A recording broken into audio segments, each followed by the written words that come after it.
Hey guys, welcome to Photoshop. My guess is this is exciting but also intimidating, and I want to make you feel comfortable with the software. In this video, first we're going to customize the interface a little bit to make it a little cleaner, and then we're just going to learn how to walk around and move inside the image.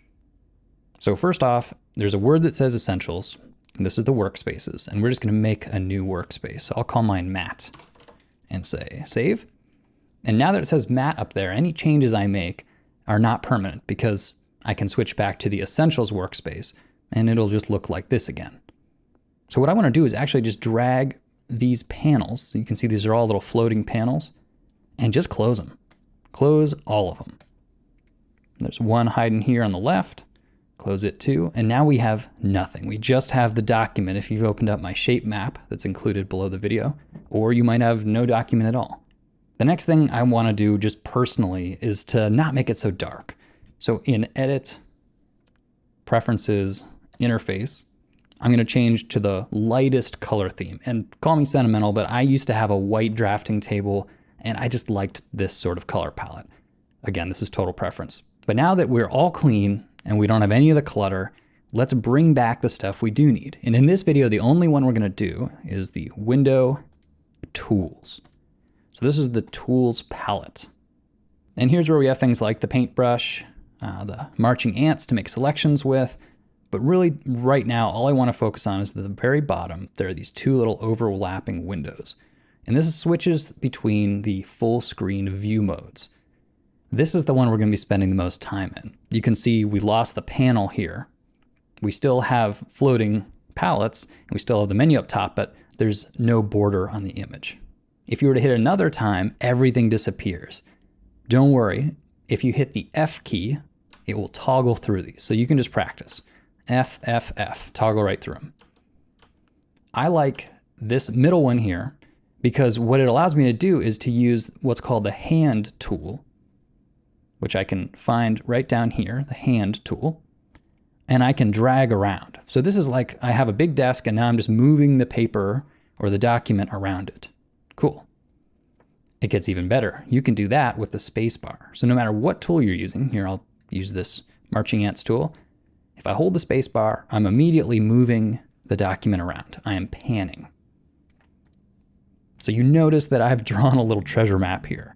The only exercise or homework that I want you to do with this video is to practice going around this treasure map. And we're going to use two essential tools to do it.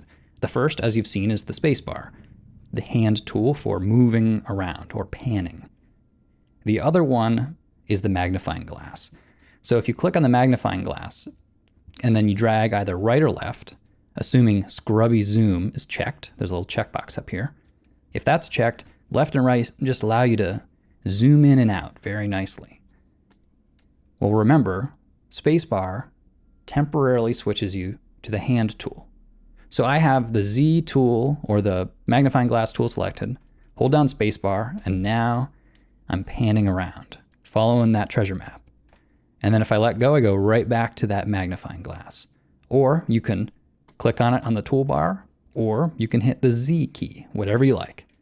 But either way, with these two keyboard shortcuts, Z for magnifier and spacebar for the hand tool, we can move around the document.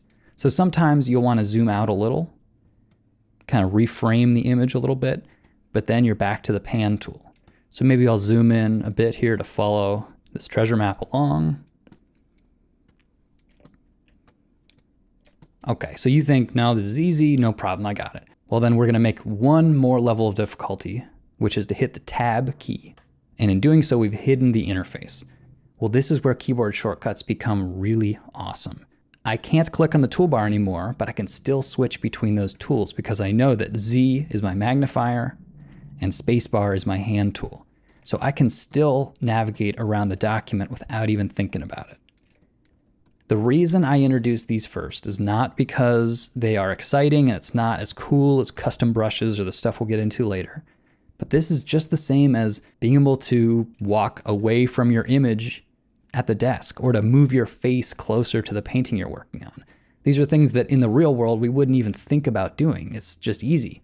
But in Photoshop, getting comfortable with this allows you to just be comfortable when you paint, to be able to look at your entire image easily, to frame it up in your screen, or to zoom in to a specific part that you want. Switching back and forth between zoom and pan will make your life so much easier. So if you haven't yet, download my shape map below the post, hit the tab key to hide or reveal your interface, and try going around the treasure map. And if you haven't done it yet, I do encourage you to make your own workspace. I've called mine map, but you could call yours whatever you want, because in the following videos, we're gonna start bringing back extra windows. The toolbar is one we're gonna use, but we're gonna have extras. So if you have your own workspace, it's always gonna look like this when you open the software. So have fun driving around your treasure map, get used to these keyboard shortcuts, and I'll see you in the next video. Thanks for coming to the site, guys.